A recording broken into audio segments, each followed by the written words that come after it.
visitors from Whitby Yacht Club. Hey! Really nice to see you. Tonight we're going to be entertained by Nick and Clive and how to anchor and how not to anchor. Yeah, bits of there's that. going to be some fun anecdotes. But before we get started, I just want to introduce one of our members in the back over here, which some of you may know, some may not. But this is Guy Waits. If you'd like to step forward, Guy. So Guy has just completed the Golden Globe race on the vessel Sagamata, which was backed by Scarborough Yacht Club.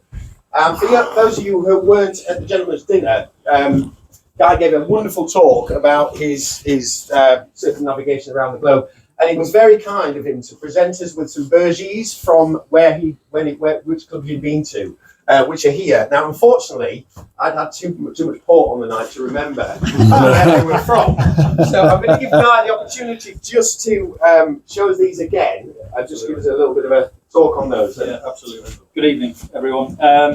It was 2019 when I was the skipper of a boat called Dare to Lead in the Trip Around the World race.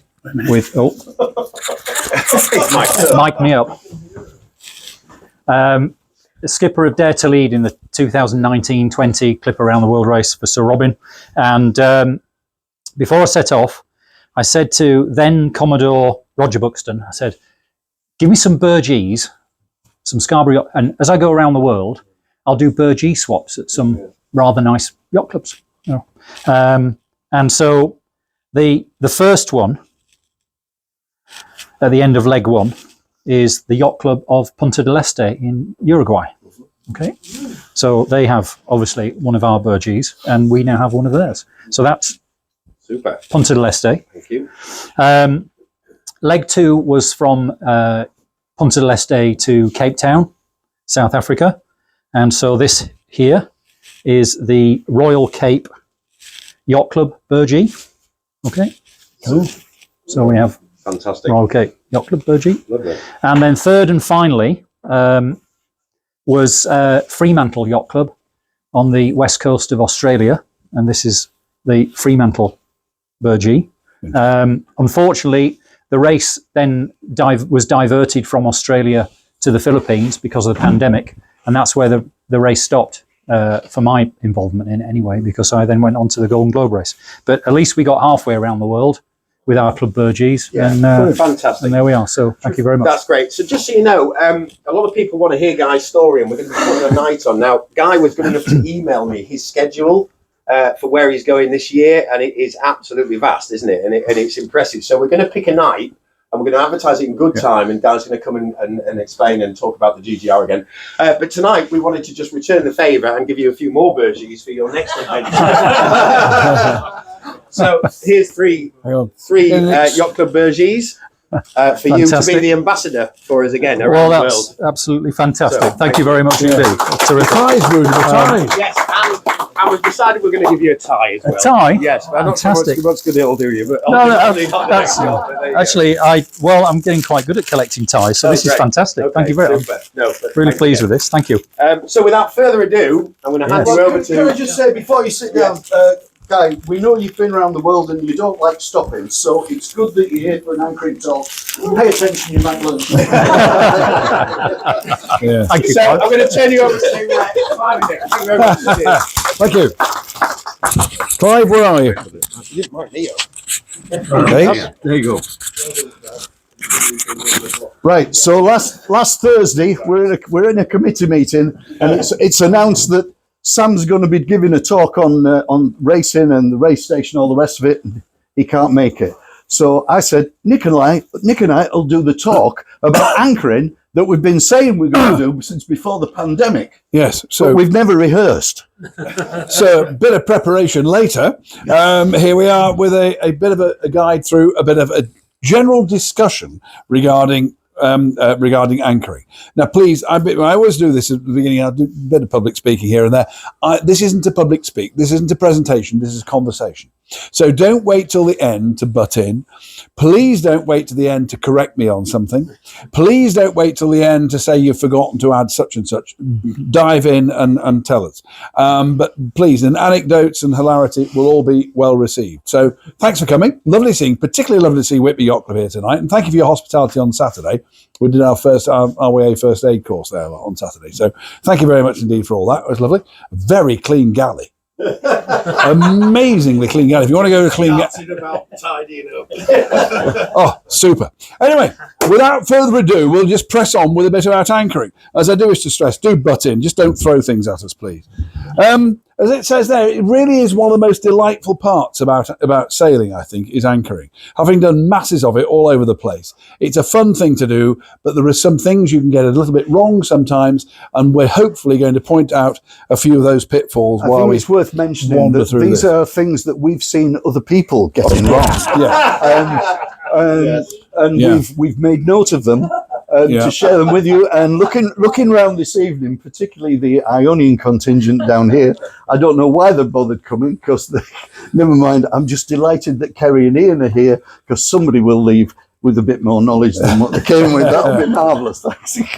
So as you can see, we're going to cover a few topics this evening, and the ones I've just had thrust in my general direction, we're going to be talking about windlasses and such like, and a snubber and other things. So, but these are the various things that I've covered in most of the slides that I prepared. Then Clive came in and said, can you shove these on the end? So I did. So it's good, because there's some good stuff that Clive brought along that wasn't included.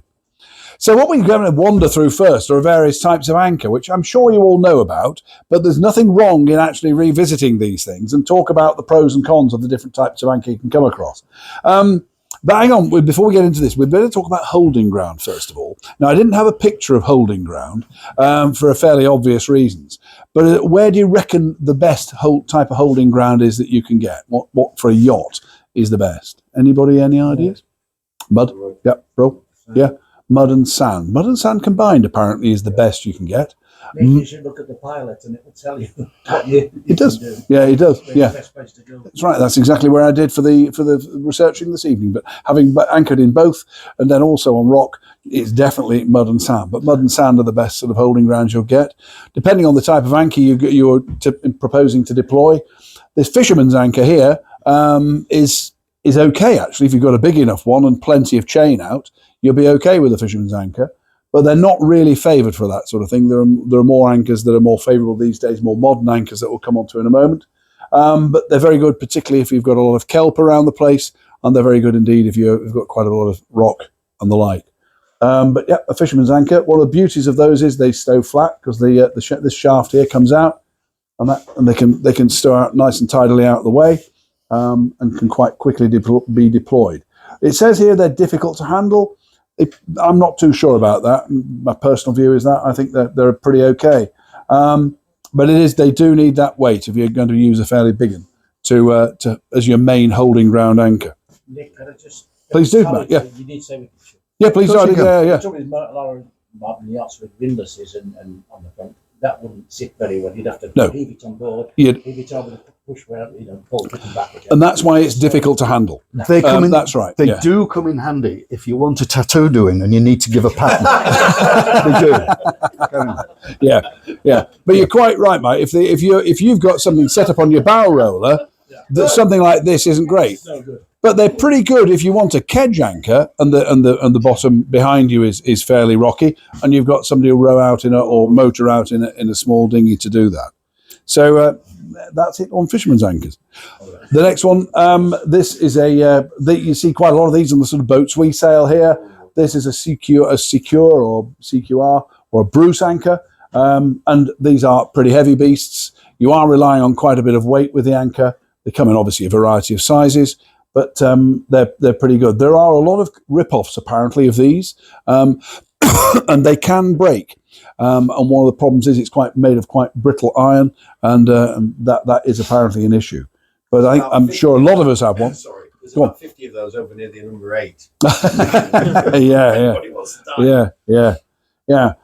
They are fairly crudely made. They're not an item of delicacy to have on your boat, but they're perfectly well. That's what I've got on my boat, but we'll come on to dragging anchors later on.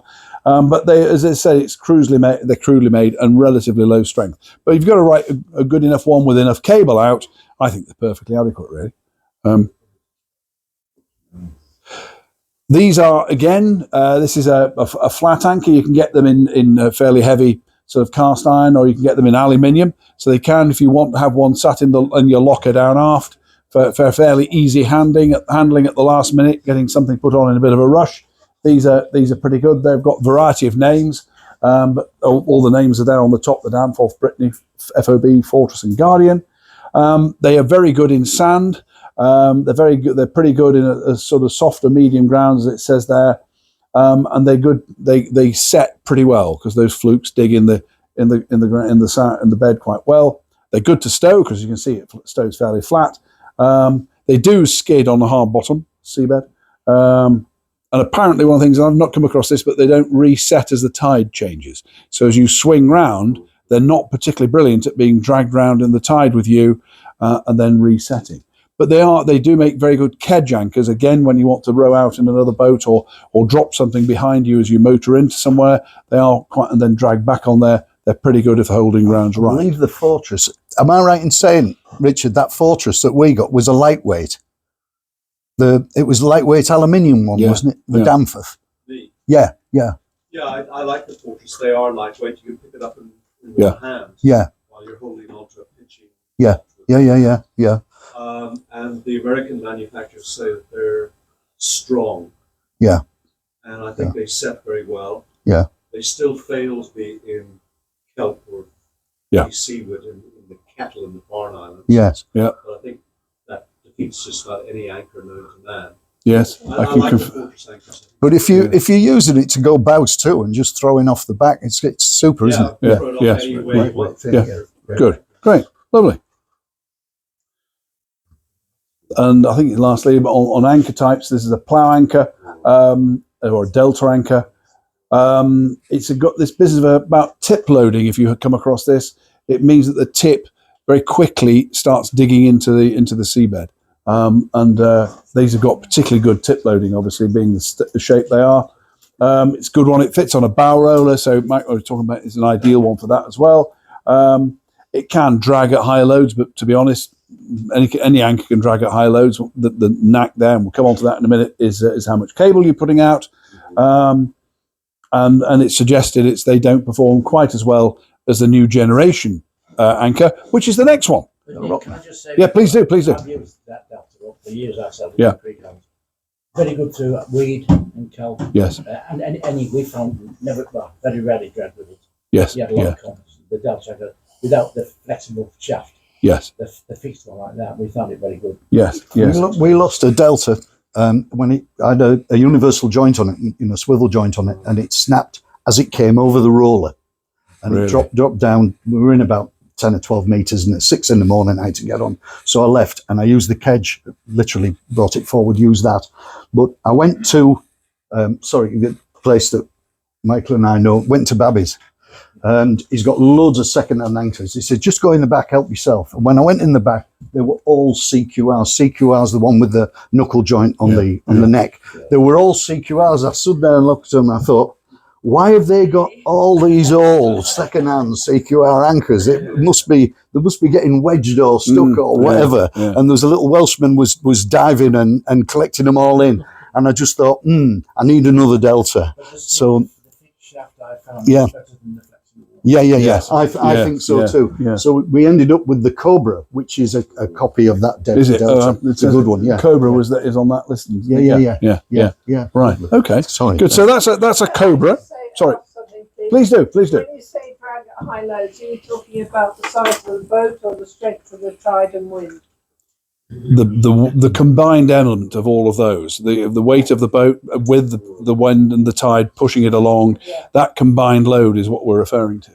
And that combined load is dealt with by a good heavy anchor. The weight of your boat determines really what you want to be starting with. So the heavier your boat, obviously, the heavier the anchor you need.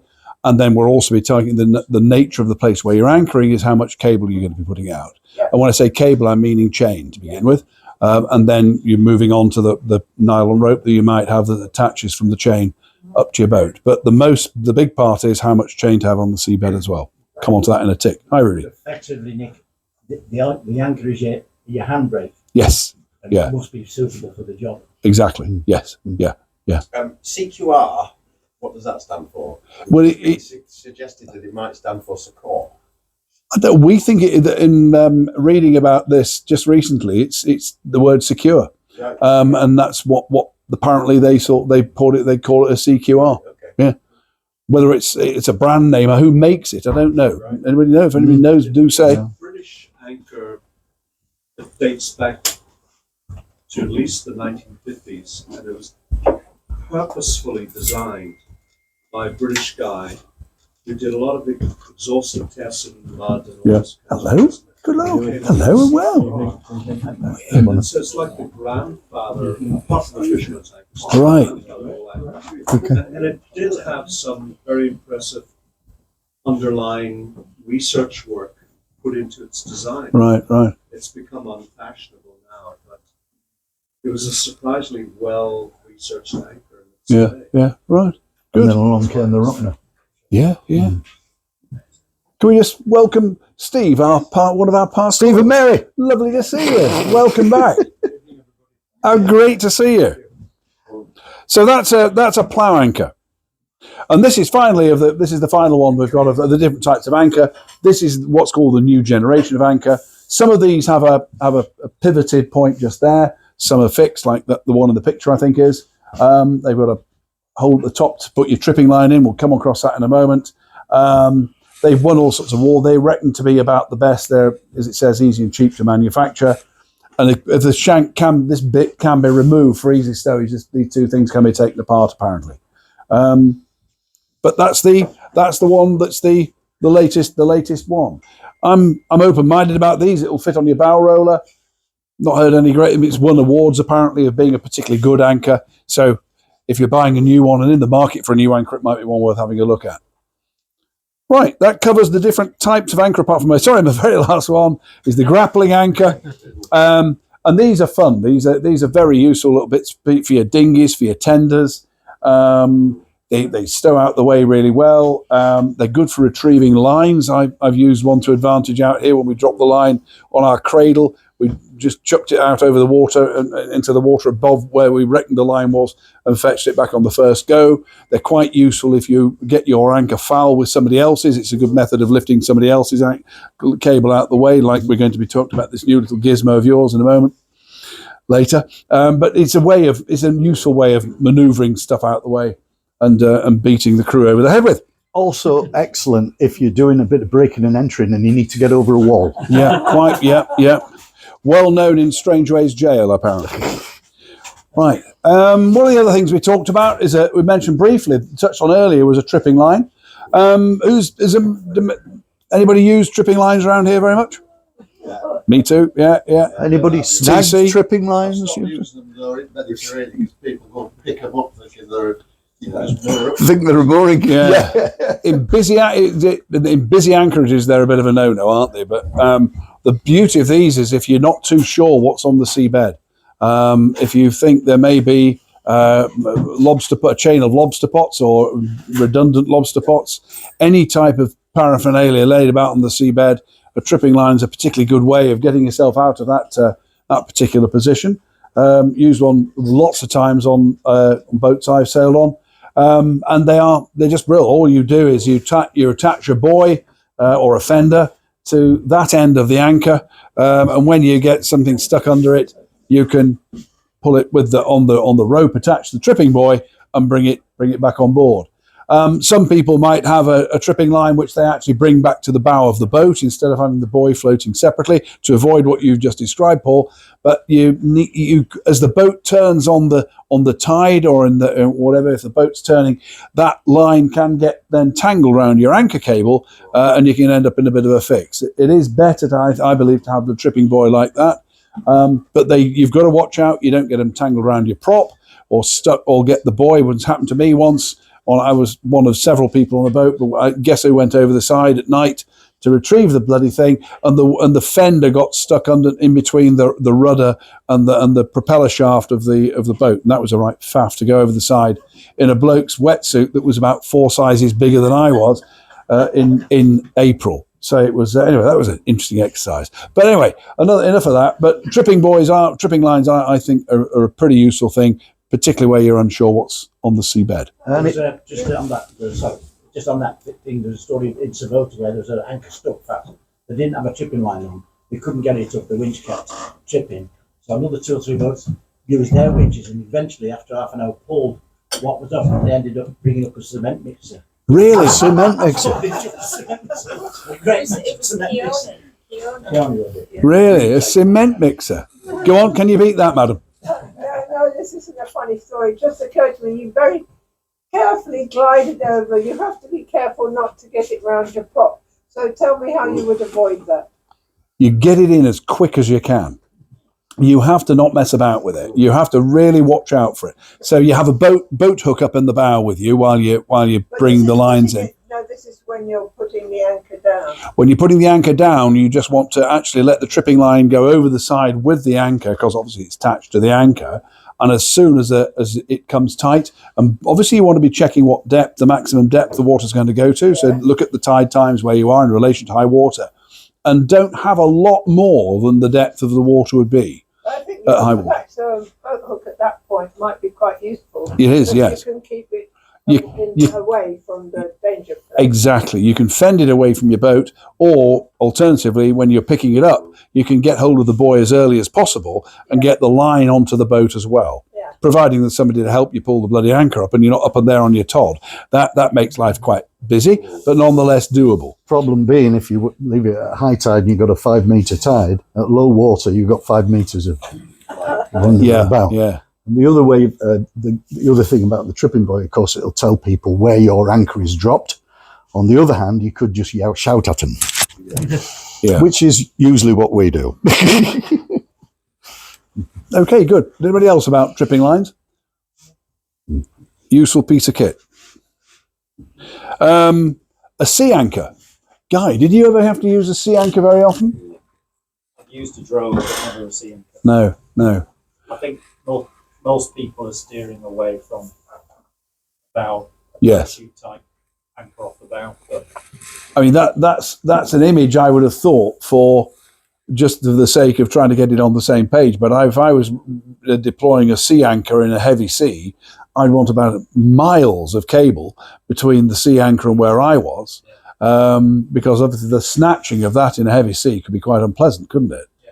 And you'd probably also want to stick some chain in it, I would also suggest, within a bight, so that the chain would add to the softening, if you like, of the motion. maybe so, yeah. Yeah. Yeah, we carry one on the inshore lifeboat, so if we lose the anchor or we lose the engine, that's the first thing we'll throw out. What, Just to see a sea anchor? inside the breaking line, yeah. Yes, yeah. So I suppose for a powerboat, a sea anchor makes quite a bit of sense in a situation like that, doesn't it? As opposed to a yacht so much. Yeah. So that's a sea anchor, and that's if you're in extremely heavy wind and you've really had enough. You don't want to heave to just lock the hatches down, stick your sea anchor over the bow, but with plenty of cable, because if it's pretty rough, you really will be in a bit of a fix. So you'd want a blooming long way between you and where the sea anchor was going to be. You okay on that one? And then moving swiftly on to a drogue, going the other way. This is what Guy has deployed. Did you use one in the Southern Ocean in places? I trailed warp and chain. Yeah. There's a lot of mixed opinion, most of it's opinion, I think, about what to trail behind a boat in really strong seas. Well, Adelaide Coles' heavy weather sailing's all about cable, isn't it? Yeah, Warp. I'm of the opinion that it's better to keep the boat moving as much as possible. Yeah. When you've got a big following sea. Yes. If you've ever been hit behind, pooped by a breaking wave, yes. it is a really unpleasant experience. And it can be boat damaging. It can't it? So the that idea would of actually keeping the boat moving with the sea as much as possible. Yeah. Which the Jordan series drogue is the one that most people favour if they are going to go for a drogue. Yes. But that really does slow the boat down. Yeah. And some people swear by it, and but it can cause problems if it's not very well deployed. Yes. I was interested to note when I then went on to Force 4 Marine, the Chandlers, to look at drogues and sea anchors there, and they didn't have any particular ones in there. All they had were drogues which were of the long conical variety, because actually that doesn't look like what you can buy easily on the market. So when I couldn't, but you can't get images out of the Force 4 Marine catalogue to put into presentations like this. So I'm afraid it's not there. So I would tend to think that's not the best type of thing. I would have thought you'd be far better off with a long sort of like a wind, just for illustration. Yeah, so it's a bit like a windsock is a drogue, the type we're talking about, but obviously made of far more robust material than a windsock. Sorry, Clive, how long would you have the drogue before the how much scope would you have out? Yeah. I would say for a typical cruising boat like we have, I imagine, that sort of 28 to 40 foot, let's say, you want at absolute minimum 100 meters. Quite a bit there. And, Quite a bit, and, and 200 will be better. Yeah. Really? Yeah. That's What you interesting. want is, it's to do with the wave train. Yeah.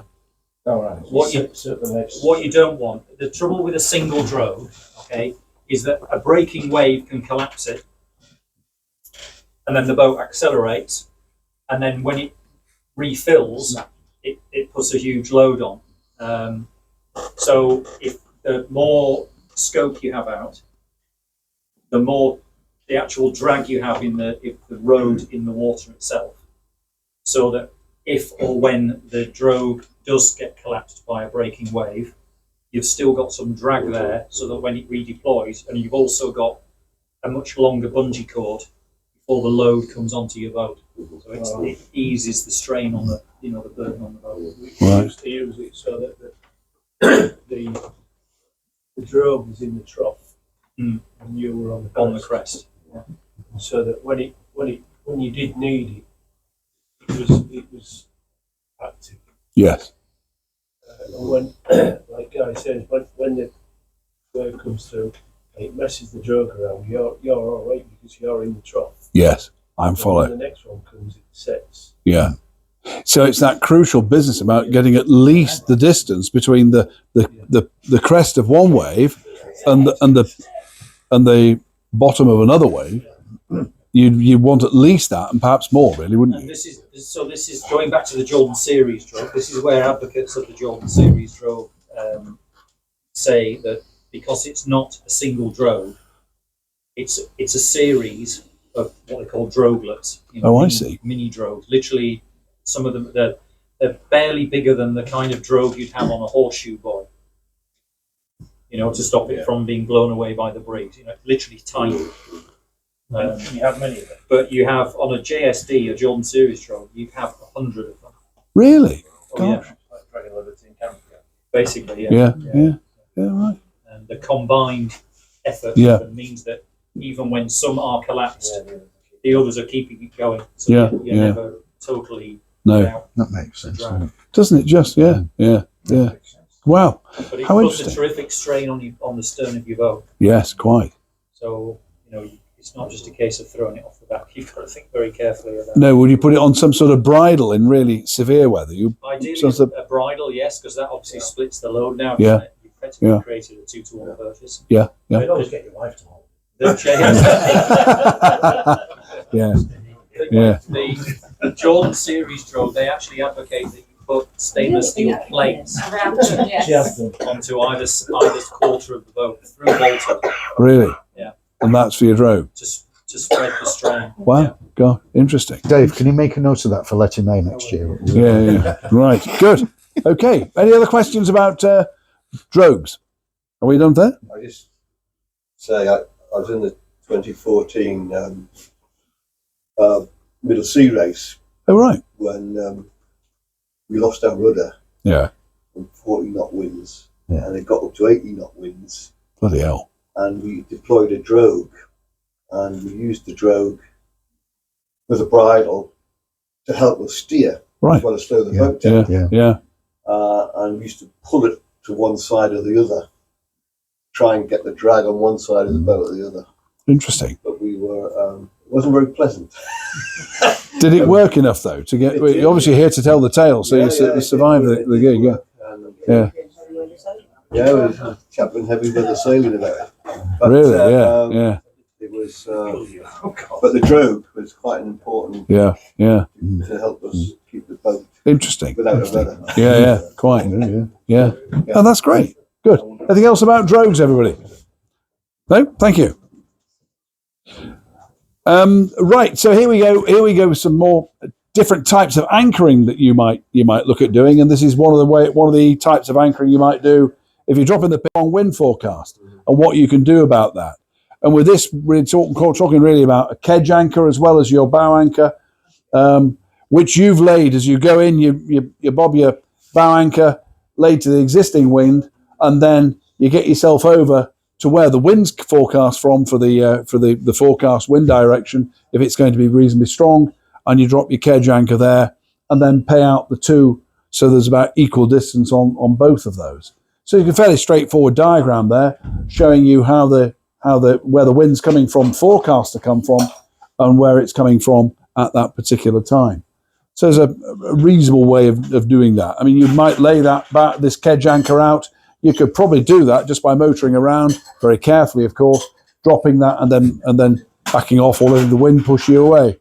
But I think from what I can gather, that the essence there is to have an equal amount of cable out on both those anchors, both the kedge and of your bower anchor as well.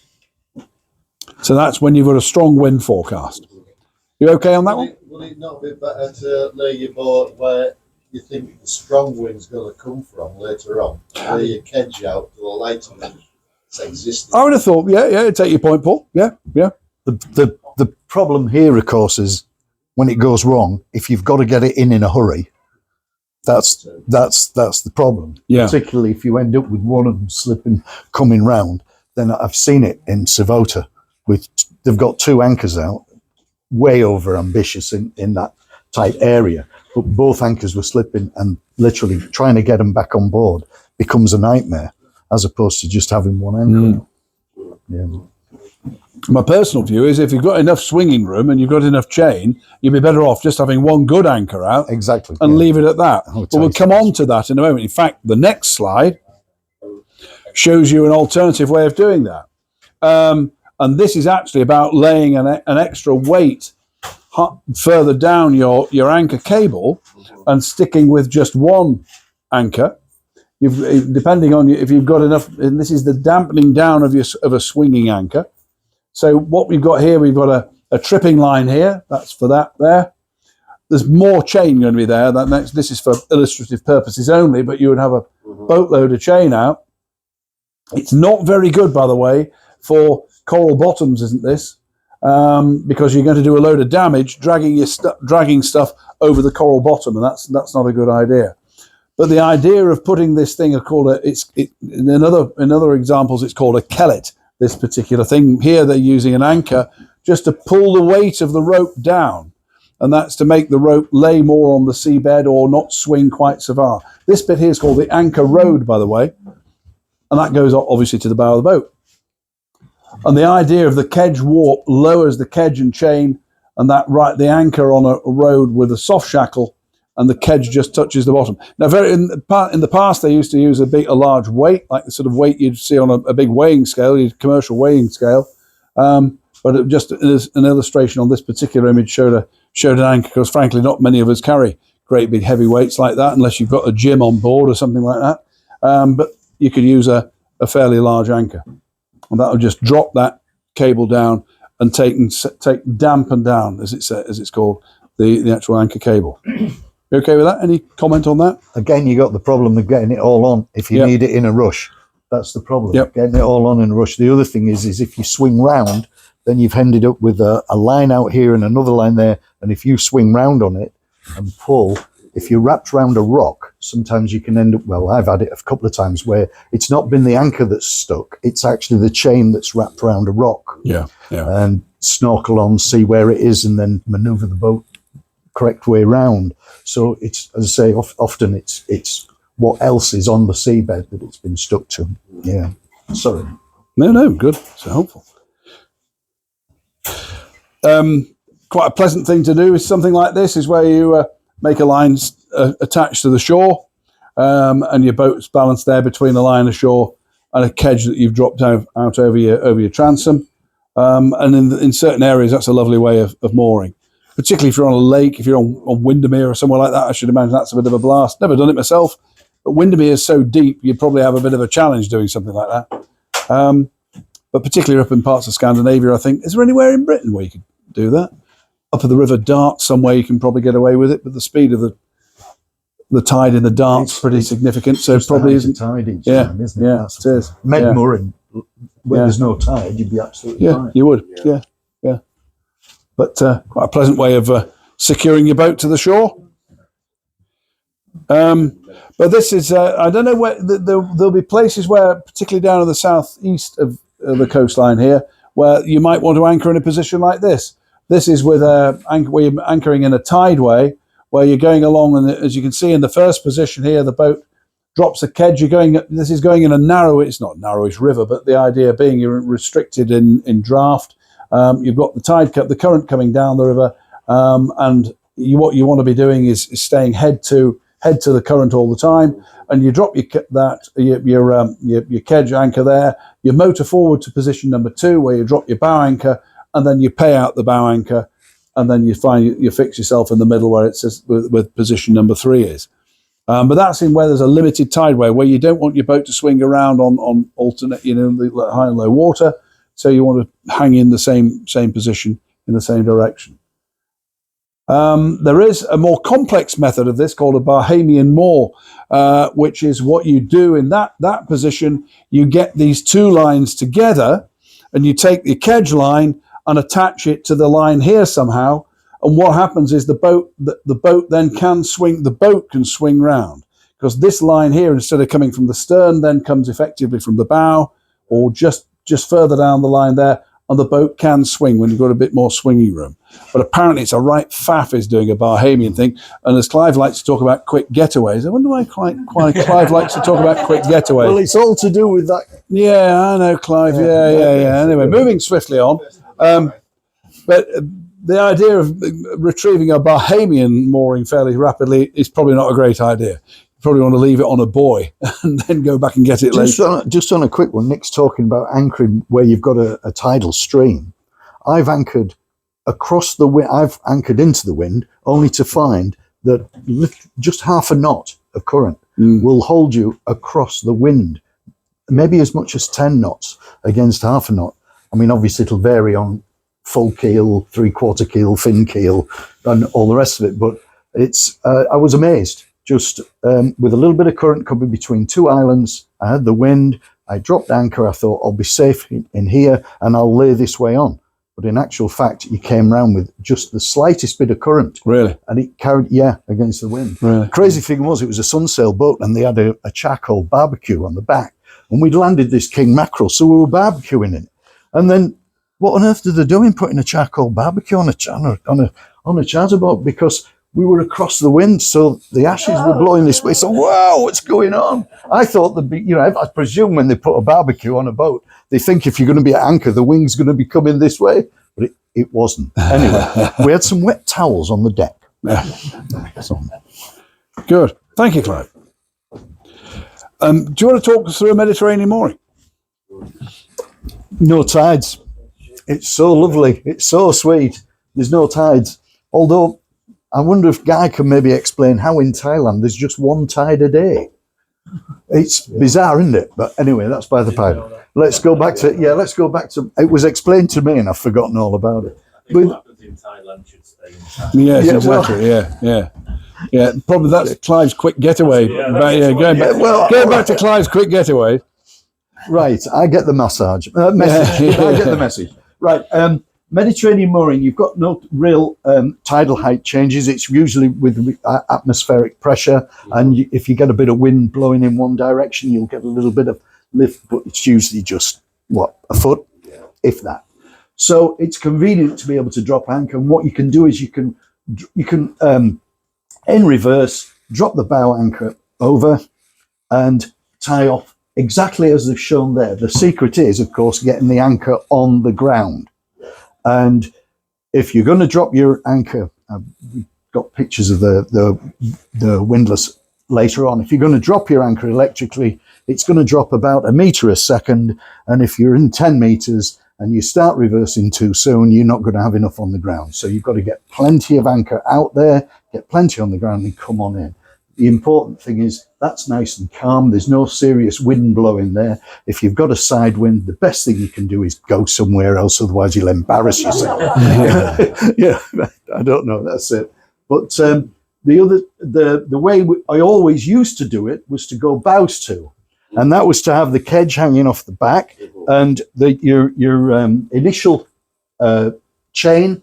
Then you'd have a rope, a scope afterwards, and you'd have it reversed into a bucket or into a holder, so that as you threw the anchor off, it all came out in the right order, and then you could literally just go straight up to the quayside, hand a couple of ropes over, use the engine to slow you down, and or the road to slow you down, and then you tied off and pull your kedge in nice and tight.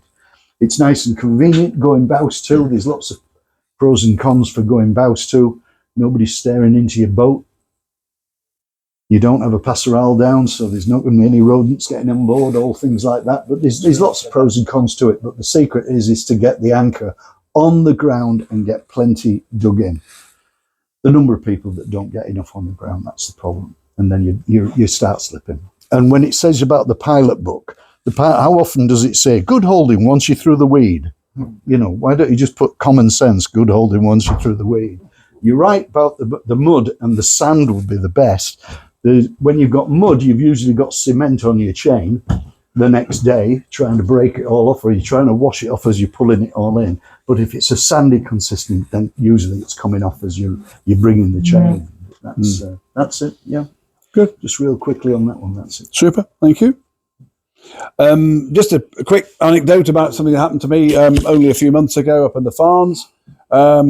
We've been told, everybody been telling us about how great it was to go. We were coming up the coast here, wanted to go to the Farne Islands. We've been told how great the Kettle is, which is here, where it says Anchorage. It's known as the Kettle. Somebody else has been in there. Somebody mentioned the Kettle earlier. And so we aimed for there. We got up there. It was absolutely throbbing it down with rain, but it was still, you could still see a great deal. Visibility was very clear. But I've not anchored here before. It was all new to me. And so I thought, right, we'll do our research. We did the research. The holding ground was meant to be pretty good. The weather forecast was to blow from the northeast about 6 to 10 knots. So we thought, well, this is fine. This is lovely.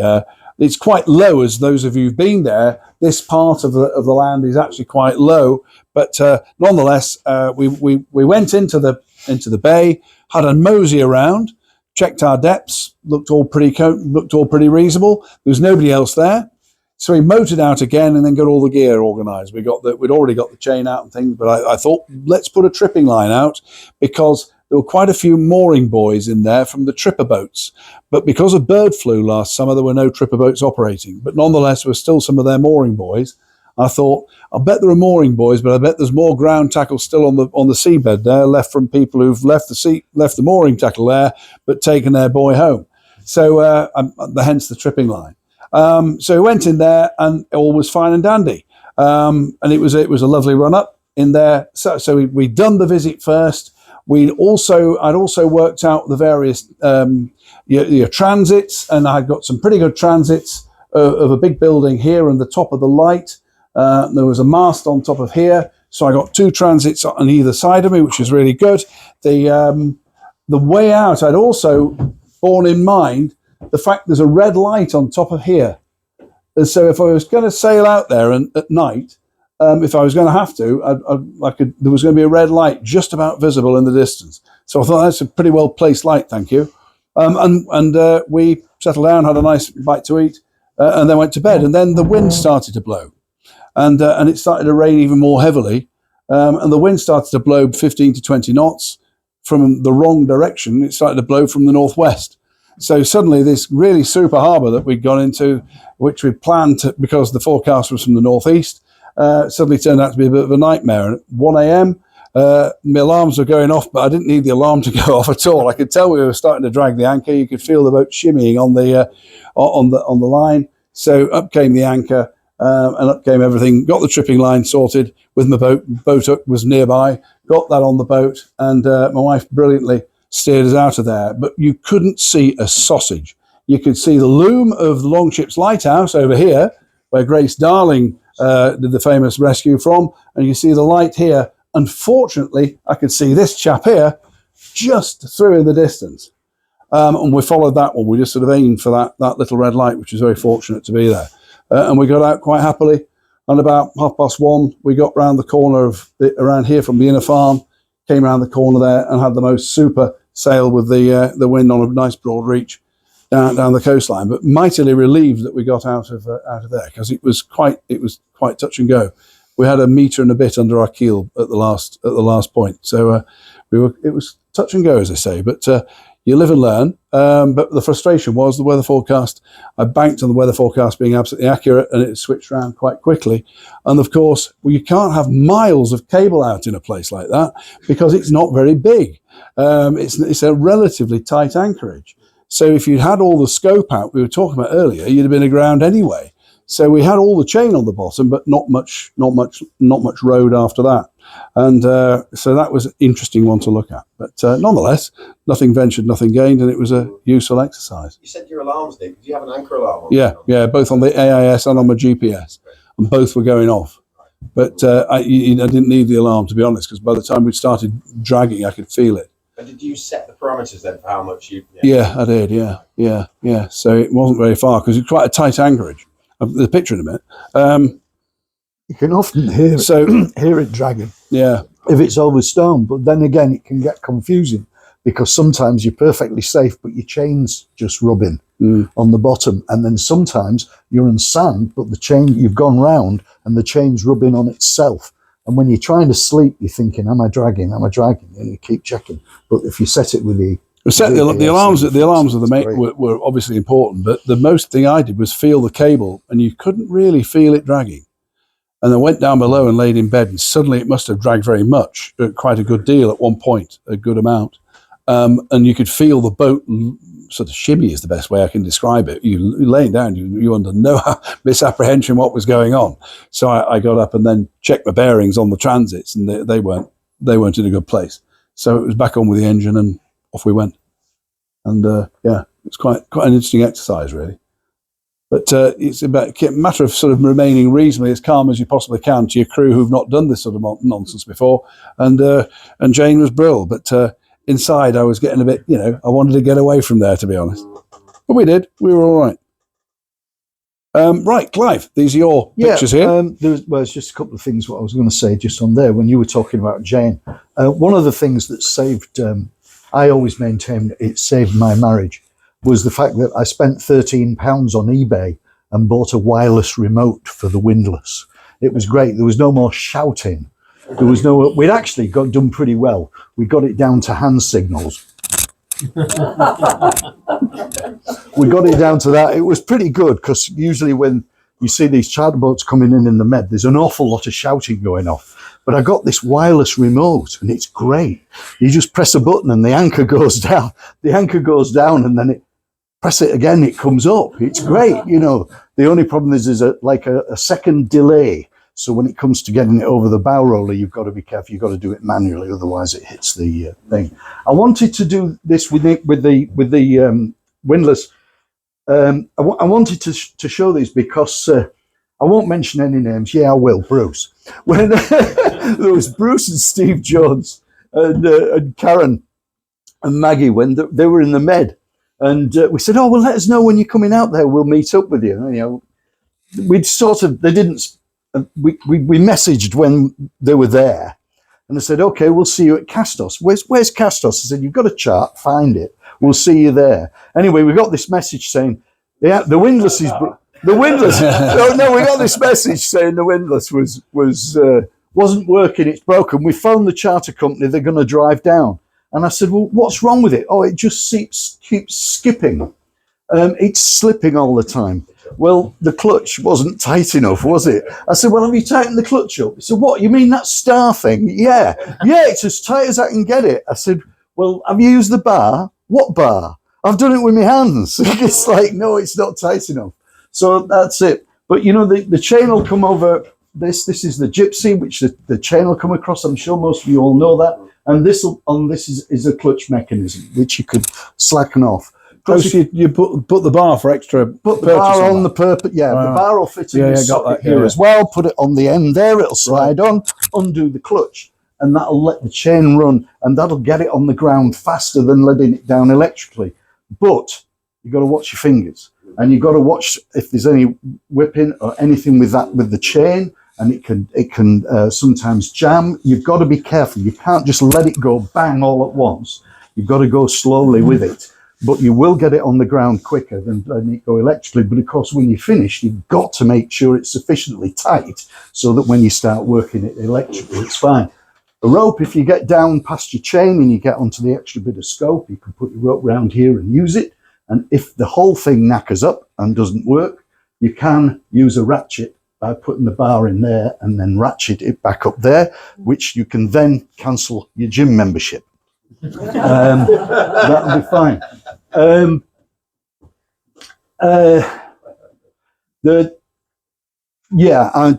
next one is it's likewise with this arrangement here. The machinery apparatus is underneath. It'll turn the gypsy wheel this way and drop the anchor chain down. Obviously, different boats. I know Michael's had a boat out there where you've got to have a broom handle to feed the chain down all the time. Other boats, it just drops down. If you've got stainless chain, it'll break itself. Yeah, but with a galvanised, well, if you weren't such a cheapskate, Michael, I mean, what can you say? But then again, you've got Jan to shout at and a nice new broom handle, so you can do that. Can I just make one? I think Good. Any comment about the winches? Yeah. Is that when you do anchor off, whether you're moored up against a town quay or whether you're off in a bay and you're anchored, we put a strop on, which means I don't know if you, I've got it coming up. Okay, Yeah. With this one, they are a little bit more renowned for snagging because you're moving the chain round and down, so they can give a bit more problem. But with this one, you can see you put your winch handle in the top, and that would undo your clutch to allow it to drop down and then tighten up again. All I usually do is I just get the anchor onto the roller so it's pivoted over, and then I stand there with my wireless remote and then go slowly towards the dock whilst dropping it at a decent distance. And I always get it right. Oh, of course you do. Yeah. That's it. Now, Michael was just going to say, can we go on to the strop? Michael was just going to mention about the strop, because once you've got your anchor dug in deep and you want it nice and tight, particularly if you're tied to the dock or got a line like around an olive tree or whatever on the beach, and or for that matter, if you're just going to lay at anchor, you really need the strain taking off the windlass itself, so it's not taking the whole weight of the boat. So the thing there is to put a strop around it, and this is what you'd have. Just hook it onto there, and some people do that both sides. It looks nice, but personally, I'll just go to one cleat and that's it. We're not in heavy seas. If you were in a heavy sea, then by all means, do the purchase over both cleats, so you're evening it out a bit better. But on a steady anchorage, then that's what I do. I just put them on one side. But you're taking that strain off the anchor windlass. Of course, when you come to pull the anchor in, you need to make sure that somebody doing it knows what they're doing, because you've got to unhook that accordingly. You don't want to drop it because it will go straight down the bottom. That's it. Does that make sense? Yeah, it does. Now, I've got next is a question. Go on. Do you want to do this, and then we've asked you about your curious piece of? Just real quickly. That's rope and that's chain. Now, the advantages of a chain are you're not going to, if you're scraping on rocks, you're not going to chafe through it. It's a lot heavier. and it's the weight of the chain that will keep you in place over and above more the anchor being dug in. As long as the anchor's in, the weight of the chain. If you can imagine a rope from here to the end of that road and somebody's holding it, you've got to pull quite a lot to get it to lift off the ground. If you had the same distance in chain, you wouldn't be able to lift it off the ground, and hence that's why you put the extra weight on it if you need it. But the rule of thumb is 3 times the depth for a chain, 5 times for a rope. Obviously, with rope, you'd still have a length of chain on the seabed just to take up any chafe. Personally, when it comes down to rope, they reckon there's a bit of spring in it. There's some spring to be had in it, as opposed to not on a chain. I would say this business about 3 times the depth. Don't forget that when you're looking at your depth, there's usually a bit of offset from the bottom of the keel. I know we've got 0 and it's still 0.5 metre from the bottom of the keel. So if I'm looking at my depth and it says 5 metres, I know full well it's 5.5 metres just to the bottom of the keel, and then up to the waterline, and then from the waterline up to the bow, where the bow roller is. So you can easily add another 3 or 4 metres to whatever you've got on the depth. So if it says 5 metres, I always double it up and say 10, and then I'm going to lay 30 metres of chain. But again, it just depends if I'm staying for lunch or if I'm staying for the night, or how strong the wind's blowing for the next hour. It just depends how long I'm going to be there.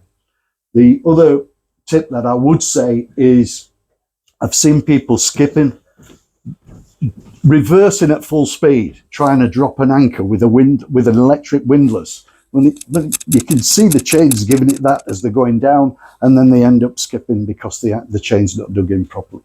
Personally, I just put the motor into the boat to stop, get as much down on the ground as I can, and just, if there's a bit of wind, I let the boat take me and just let it out.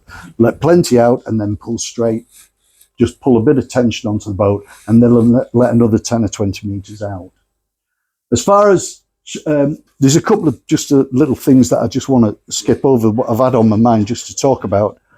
When you were doing you read your Yachtmaster and Day Skipper books and everything, and they show you an anchorage. They show you an island with a nice anchorage on the north, south, east, and west, and the wind's blowing from the west. Where's going to be your safe anchorage? And you immediately think, well, it's blowing from the west. The safe anchorage would be on the east.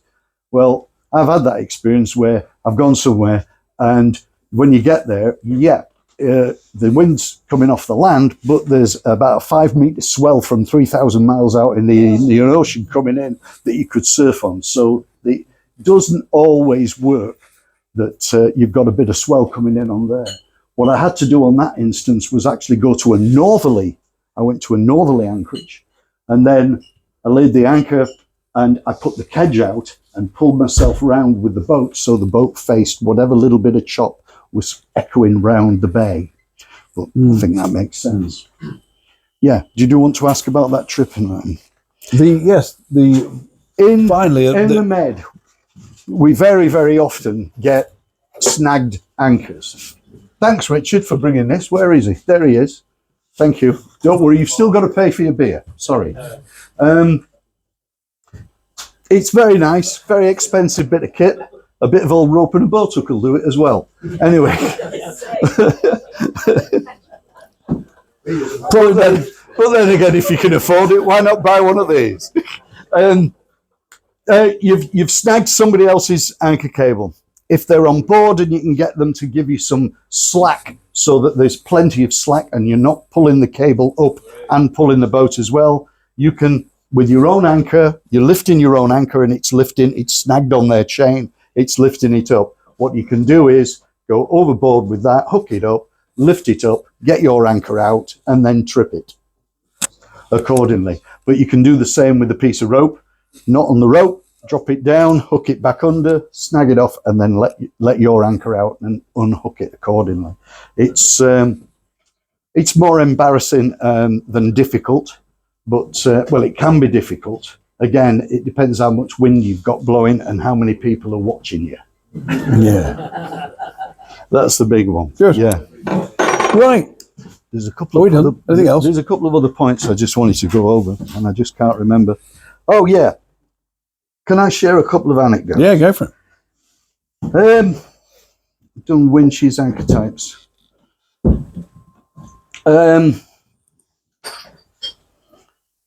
Crikey. Rule of twelfths. When I did my yacht master many years ago, I spent 6 weeks sailing with a mate of mine down Mexico, and I missed all the tidal classes. But he taught me the rule of twelfths. And when it came to doing the yacht master exam, I was the one that got it nearest. I got nearest using the rule of twelfths. And whenever I've gone anywhere, it's always done me right. It's worked out very, very well. And does everybody know how that works? Do you want me to explain that real quickly? The whiteboard up for you, Clive. Thank you very much. And your pens are just there, Clive. Yeah, but I'm not very good at drawing. But go for it. If you imagine a clock face with 12 o'clock here, you've got 1, 2, 3, 4, 5, and 6. The tidal, okay, we know it's about 6.5, okay, 6.5 hours, but if you work on 6 hours for the tide, in the first hour, you can expect it to drop that distance. And as you can see, I'm no artist, but that's the distance you can expect it to drop in the first hour. So if it's a 6 meter, for ease of figures, and the fact that it has been, all right, if it's a 6 meter tide, it will drop 1/12. So that's half a meter. In the second hour, it will drop that distance, which is a full meter. In the third hour, it'll drop that distance. Is this making sense? Which is 1.5 meters. So you've got 6 meters. It will then drop the same as that distance. It will then drop the same as that distance. And in the last bit, it'll do that last half meter. So that's roughly what you can work on. That is going to be your area of strongest rise and fall.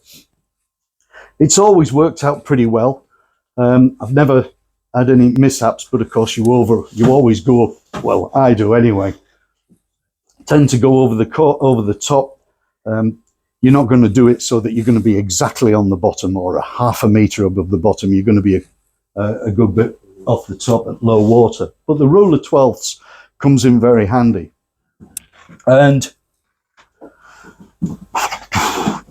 yeah, I've explained what I regard as allowing for the freeboard and the draft.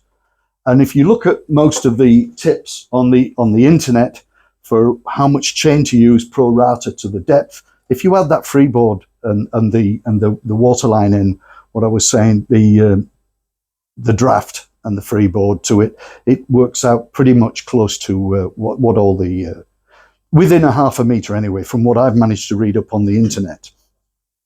Snubbers I've explained about. Another one I want to touch on is leaving a ball up when you anchor, leaving a visible sign at day, during the day. Salty types will do it every time. Won't you, Michael? I do, yes. Yeah.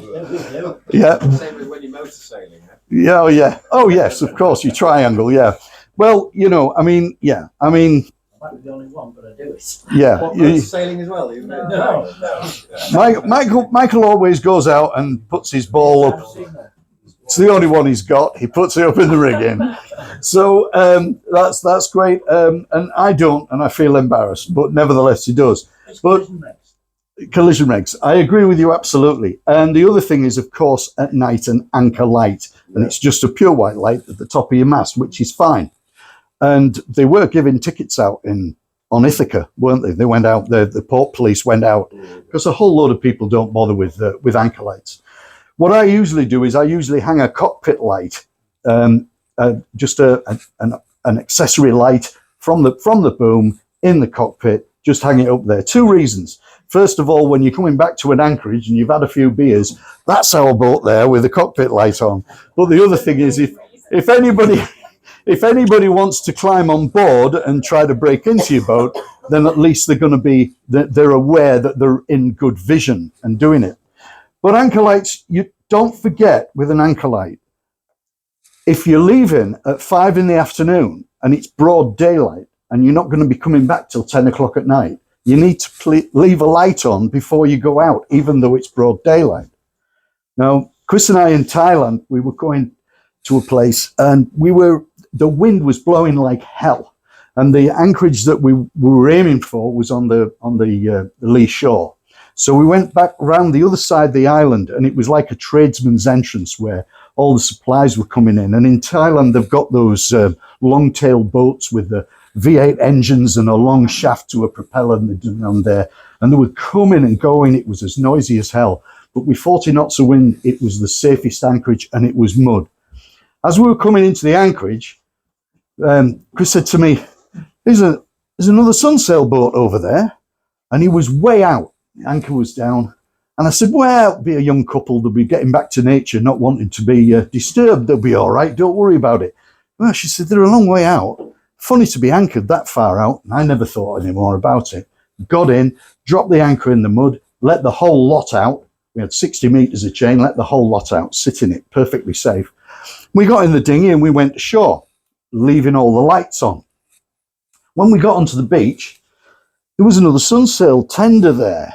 And I never put two and two together. I just thought, well, I hope they get the right boat when they come back, because the right tender, because this is out, the rest of it, we had flashlights in there and flotation aids and, like you do, fuel and bucket and an anchor. We went out. We were out for dinner. The sun went down. It was dark. We came back to the boat and the other little tender had gone. We got into our tender and took off towards our boat. When we got to our boat, there's this other folks, the complete family there, husband, wife, 3 kids, hanging onto our boat. This isn't our boat, they said. I said, no, it isn't. No, this is our boat. Well, we can't find ours. And it's like, man, yeah, that was it. That must have been their boat. It was drifting out. Now, there's only the one tide per day. And they had dropped anchor in the mud, but they obviously hadn't put enough out and it was slipping. Looking at the chart, you had about 5 meters for the next 30 miles, right the way across the bay. It was lovely flat going on. The tide had obviously come up, the wind was taking them, they hadn't left any lights on or anything. So we got them on board and I just said, well, probably going to have to wait until morning. But then my son-in-law just said, come on, let's get one of these long tails. A good flashlight, let's take off. So we looked at the chart. We got a compass setting for where the wind was blowing. We got a handheld compass. We got this little guy with this great big boat, this big V8 engine who couldn't speak any English. And it was all a bit hand signals and all the rest of it. And we pointed straight downwind and off we went. If anybody's gone looking for a boat at night, you'll know all about this, Tom. I've done it. Looking for a boat at night with a lamp, it's like a needle in a haystack. But we were going downwind all the time, going downwind. Couldn't find a damn thing. We'd gone for a long way. We were a long way off. It took an hour when we did find the boat, it took an hour to motor back. So we must have been 5 miles out. We came across these 2 little Thai guys fishing. And they're there, and they've got this little light and they're fishing away. And this guy pulls up, and they all went, like this.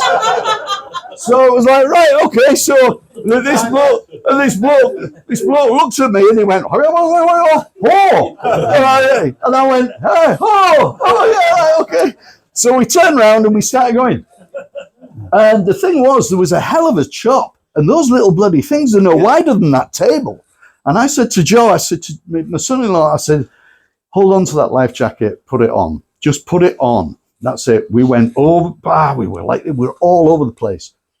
Suddenly, those little reflective straps are amazing, aren't they? Amazing. It was a little bit of reflective strap, no wider than that, and the spotlight just caught it, and it just shone like a star. We found the boat. We went over, got on board. The guy that was the skipper of it got on. I said, right, before we do anything, let's have a pot of coffee. So we put the coffee on. I said, give him give him $20 or something or other. He was an American guy. So he got $20, gave him $20, and he said, ho, ho, ho, ho, and he went, ho, that way. He went that way. Anyway, he headed off back. We started the motor up. I said to Joe, I said, go pull the anchor in. Joe said, I don't think there was much more than about 5 or 6, 7, maybe 10 meters of chain out. That was it. It'll have just been on there and that's it, left. Anyway, we got the boat. We set off and we were a good hour motoring back towards the lights. We got into the bay. I dropped every bit of chain that they had. They sat on it. He thanked me very, very much. He got his family on board. And the next morning I woke up at first light and he'd disappeared. He'd gone. That was it. We did bump into him, and not literally. We did. You had to go look for him again. No, we met him.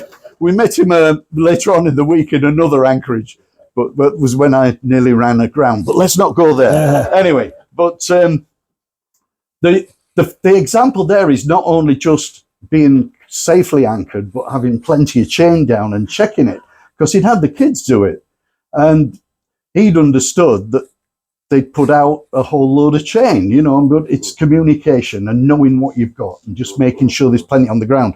But the other thing was his wife. My wife said to him, he said, well, why didn't you leave a light on? She said, it was 3 o'clock in the afternoon. And it's like, yeah, but it's 10 o'clock at night when you come back. So think about things like that, visibility, identifying the boat, and legalities and collision regs. That's what it's all about. Just on that point, Clive, there was a similar kind of thing with a higher yacht in Vinicius carrying 5 meters of water. You could see them, but the guy goes, drop the anchor. Yeah, it's there. Drop the anchor on the floor. And they all went ashore. And a few lads had a few beers. John and I had a bit of a smile on top. Of course, 2 o'clock in the morning, with the flashlights showing, shouting and carrying on. The boat had drifted off. They're all running around in their underpants, trying to get the anchor down again. And you think to yourself, well, the skippers should have made sure the gun was novices. Yeah. It was an higher boat. Just the thing about lights that I used to use, a light that was with power up by the sun, and it would switch on as it got dark, and it would switch off as it got light. And you can get these, use them on the road traffic thing, and they're very bright. I used to hang them under my light, and they would be off. And we'd go ashore, have a meal, and you could see how the boat there. Oh, there's you were in the bay somewhere. And this thing would come on, as soon as it got dark, it would pop on. Yeah. And it was a lovely bright light. And then we didn't have to bother in the morning, it would switch off when daylight came. Yeah, good. And you can buy them from eBay, and they're not dear. Right. And they really are good. Yeah. So order one up when you're doing your handheld wireless remote. That's it. There's a couple of other thoughts that I've got, and that is when it comes down to in a tight anchorage. Obviously, there's going to be different types of keel. A long keel might swing differently to a 3/4, to a fin keel, or to a motorboat. You've just got to bear that in mind. It's inevitable you'll get 1 or 2 bumps. If it's a tight anchorage, you'll get somebody with a bit more anchor out, different keel shape or formation, it'll act differently. I've been in anchorages where there's been a powerboat facing that way and I'm facing this way. It's just bizarre. But I know with Simon, I'll tell the story of Simon Bull when he dropped anchor and he was perfectly safe. Perfectly safe. But the guy that had been anchored next to him had picked his anchor up and actually tied off to a little mooring can just as it was getting dark, and Simon hadn't seen it. So as he swung round in the night, he hit him and damaged the boat. But this guy had moved. It was entirely his fault. He should have stayed where he was. But it's all things to consider in a tight anchorage. I've been in Savota one night, which is a little hurricane hole of a mooring place. There's a whole load of pontoons in there now. But I was in there one day and it was blowing a hoolie through there. And I knew it to be, there was a shallows at one side. I knew that if I went in, I could get 2 meters under the keel, drop the lot, I'd be absolutely fine. I'd sit on the wind. But then at the far side of the anchor, it starts echoing all round. There's this English voice shouting, off. And I mean, he's like, off. And it's just echoing around the bay. And it's one of those moments when you think, oh man, I'm not English. I'm not English. And this guy's swearing and cursing. and there's this German boat coming in, and he's dropping his anchor. And this German guy just says, I heard him say, "Be cool, man, be cool." And this guy said, "I was in cool until you came along." Now, like this. And everybody's sort of crying and laughing and all the rest of it. But anyway, this German guy ups his anchor, goes away. Next thing I know, he's dropping his anchor and he's coming down and he's right next to me. And he's, "How much a cane you have out? How much cane?" Chain. "Okay, right." I said, "I've got 50 meters. Yeah. Okay, and he goes to his wife, he drops some more, and he ends up with the bow of his boat just off my stern, which, as I'm going to swing round, if I go to swing round, my rudder and my keel's going to catch on his chain. And I'm looking at him going, "This ain't going to work, mate. You're going to have to move." Yeah, I know a little bit of German, very poor German, but I just sort of saying, Anyway, all I know is, Use French. well, yeah, in the end, all I know is in the end, I just thought, forget it. I pulled my anchor up and I thought, I'll just go somewhere else. I'll go somewhere else. We went down to Vlio that night, went to a different place. I pulled the anchor up, but as I pulled the anchor up, I went past this guy and he just shouts, "Why didn't you tell him to?" And I just said, you can't help but remember Stan Boardman, can you? I just said to him, I said, "Listen, they bombed our chip shop. What am I going to do?" That was it. So everybody was sort of laughing about it and we left. But all it comes down to is like, you've got to be considerate, you've got to think of other people, you've got to think where you're going to be. Right. And there's inevitably going to be bits and pieces like that. If you've got plenty of chain in the locker and you're not sure what's going to happen, you might as well have that on the ground if there's plenty of room to be in there, because if the wind gets up, like Nick said, you don't want to, it's pointless being. Simon Bull, we anchored up one night. I was on a mooring can, went to the restaurant. He anchored up because he was cooking on board. And as he went to bed, he said, "I was going to drop another 10 meters, I thought, but it was a lovely calm night." I woke up at 3 o'clock in the morning. I couldn't see him. And the next morning, he was right the way down the bay, but his anchor had eventually dug in and there was no damage, but he dragged all the way down there. I said, "Did you not hear anything? Did you not see anything?" He said, "No, not a thing. That was it." Mm-hmm. But fortunately, he'd not gone up on the rocks, so it's got to be careful. And that's they're all the little incidentals that I had use on there. Going back to that guy who was in the harbour, who was at Yeah. Was it Jerry Mitchellite? No. But it's funny you should mention that, because at last Thursday's committee meeting, I was under no surprise whatsoever that there's a boat out there called Lamados. Anyway, never mind. Okay, enough said. So, Tom, is there anything you want to add from a lifeboat perspective? Any bits we've missed or anything you want to add to that? No?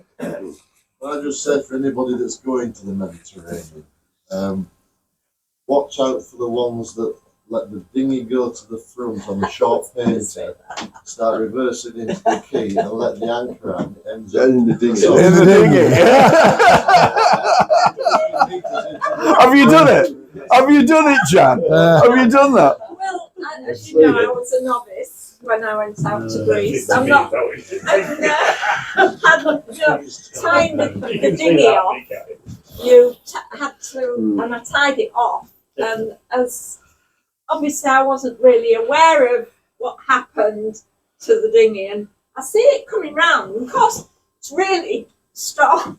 You had to pull it out. It was nowhere. It was going, and I was still dropping the anchor. And I thought, "Let's stop."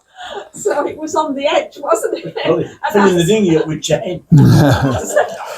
So that was the first and the last time I did it. I know exactly where. There's another thing, and I hope I don't embarrass Gemini, bless her, because she's one of the very first times. Go on, Michael, embarrass her. This is my wife, I'll suffer for this later. But we went out the very first time, and they gave. It was a hire boat. We had a hire boat from. Never been on a boat. She'd never been on before. And it was an anchor on curly whirly wires that plug in. you know, there's sometimes you said you can Yeah. push button, or it's a handheld one, but it's a curly. Yeah. So we set up. We did our induction bit. I said, right, I lift the anchor up and I'm coming out. Now, as we were coming out, he said, it stopped. I'm going like this. It stopped, it's not working. And I'm amongst loads of boats in Villiers Bay. There's anchors down everywhere, chains everywhere, and you're thinking, and I'm wondering something. So I went up. What had happened was, that as the chain had come up, you got the curly whirly round the chain and it just ripped it out to the socket. So the guy is stood, he could see. So I'm going like this, and I'm on the radio, and I'm. So he comes out and he gave me one, and I said, "Well, what do I do with it?" Totally. That was Jan's introduction to say. I just laughed at. She thought it was serious. To me, it was funny. You know? Well, last September. Yeah, sorry. I've had 16 years now, so. Yeah, you're a salty sea wife now. But last September, I was out in the Med and met up with Paul and Veris. We met up and we buddy boated round to a place called Paleros, which has got a beautiful big bay. You can get up north of it. There's 2 meters under the keel. It's pretty safe. The wind usually comes from the north, so you got it off the land. But we were forecast for 8 knots that night, and I had about 50 meters of chain out, and at 3 o'clock in the morning, 40 knots, 35, 40 knots, and the tip there is, when you're going to anchor up and you're in the Med and you're taking it easy and you're on holiday mode, you should really take your cockpit cushions in, because if the wind gets up, they'll be away. So it's not just things like regular safety and checking that. It's obvious things like somebody's left an empty can of beer there, or an empty beer can, or bits of something or other that could blow in if the wind gets up. It's not just if it's going to blow into your cockpit cushions, not just the fact that you might lose them overboard, but if you've got to make an emergency maneuver, you don't want stuff in the way. You don't want to be climbing out there and there's a whole load of plates on the cockpit table, a whole load of stuff you've got to move. So you're best off. It's all down to preparation and being prepared for everything. And of course, I've seen people make those mistakes. Yeah. And on that note, shall we quit while we're ahead? Yeah, let's quit while we're ahead. Right. Thanks very much. About plastic bags. On anchors. You moor up. You're trying to moor up, and the anchor just will not dig in. And every time you can bet your bottom dollar it's a plastic bag. We had that a few times in the Aegean. Do you mean on the seabed? That it's snagged on the seabed? Yeah. And even sometimes when you've been secure and you pull up a load of guns, and on there'll be a plastic bag. Yeah. Or a cement mixer. Or a cement. Okay. All right. But I didn't leave that. There you go. Yeah. Good. That's it. Thanks very much. Okay. Thanks, everyone. Thank you ever so much, Jeff. Thank you. Paul enjoyed that. Thank you. Thanks for Whitby. We will be doing around another month. We're going to be doing a rules talk, or Sam will be, our Commodore, and about rules and protests that we want to for us all to get together. And I promise you, I'll give you more notice. But I hope you've all enjoyed it tonight. Thanks for Thank you. Thank you. Thank you. Okay.